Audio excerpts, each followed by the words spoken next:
Hello friends. In our last lecture, we have discussed the meaning and types of working capital. Today we shall see why this working capital is required in a business. We know that to achieve the main objective of financial management of maximizing shareholders' wealth, firms have to earn adequate profit. And sales is the most obvious element that influences profit of every firm. But sales do not convert into cash immediately because firms normally sell the majority of their products on credit to generate sales from those buyers who find it costly. So, the majority of goods get converted into bills receivables or debtors. There is always a time gap between procurement of raw material and receiving cash from debtors.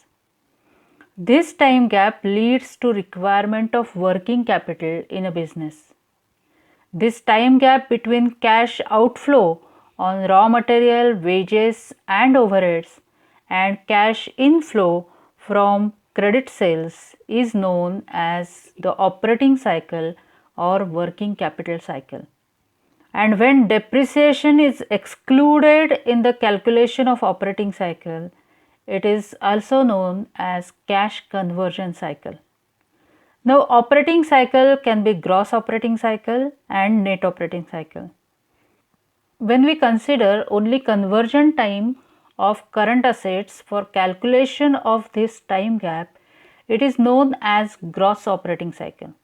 This time gap is required to complete a cycle of activities starting from conversion of cash into raw material, then into work in progress, then finished goods, and conversion of finished goods into sales. Now here, if a firm sells its products on a cash basis, then it will receive cash along with profit immediately. But in case of credit sales, finished goods will get converted into debtors or receivables. And again, some time gap is required for these debtors to get converted into cash. Therefore, gross operating cycle is equal to holding period of raw material plus work in progress plus finished goods plus debtors collection period. Now, generally, firms purchase the majority of their goods on credit to prevent immediate cash outflow. And while raw material is getting converted into finished goods, firms have to make payments towards wages, salaries, and other manufacturing costs. Then, to sell finished goods and convert debtors into cash, firms have to make payments towards other overheads also. Usually, majority of these expenses are paid bi-monthly or on monthly basis.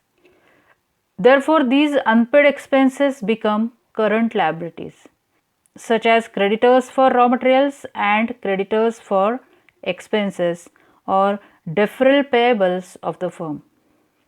Now, when we consider the time gap between payments of cash towards these creditors and deferral payables for calculation of length of operating cycle, it is known as net operating cycle. Therefore, net operating cycle is equal to gross operating cycle minus creditors payment period. This is the popularly applicable concept of operating cycle. Now here keep in mind that longer the period of operating cycle, larger is the requirement of working capital. Let us now understand formula to calculate the conversion or holding periods for these activities. Raw material holding period is equal to average raw material stock into 365 days divided by average consumption of raw material. Work in progress conversion period is equal to average stock of work in progress into 365 days divided by average cost of production. Finished goods conversion period is equal to average stock of finished goods into 365 days divided by average cost of sales. Receivables conversion period is equal to average receivables into 365 days divided by net credit sales. and creditors payment period is equal to average creditors into 365 days divided by net credit purchases. Let us see application of these formulas with one question. So question here is, from the following data extracted from the books of manufacturing firm, calculate operating cycle assuming the year is equal to 360 days and the average period of credit allowed by suppliers is 45 days. Rupees are in thousands. Okay, so here for calculation of raw material holding period, we need to know values of average stock of raw material and raw material consumption. This equals to rupees 500 into 360 days divided by rupees 6000. This comes to 30 days. Now for work in progress period, we need average stock of work in progress and total production cost.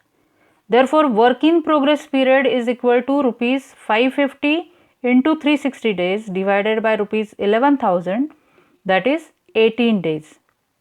For calculation of finished goods holding period, we need information about average stock of finished goods and total cost of sales.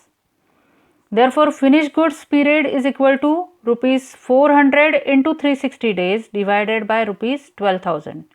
This comes to 12 days. And for calculation of receivables collection period, we need information about average debtors and credit sales. This equals to rupees 1000 into 360 days divided by rupees 12,000, that is 30 days. Therefore, length of operating cycle here is 30 days plus 18 days plus 12 days plus 30 days. And 45 days credit period is allowed by suppliers.